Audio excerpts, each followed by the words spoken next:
3% was the average.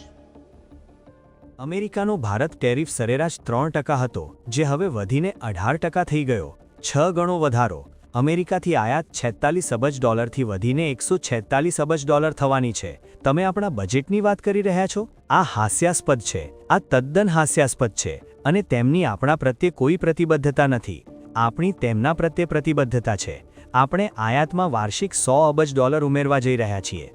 આપણે બસ ત્યાં મૂર્ખની જેમ ઊભા છીએ. આપણો ટેરિફ 3%થી વધીને 18% થઈ ગયો છે અને તેમનો 16%થી ઘટીને 0 પર આવી ગયો છે.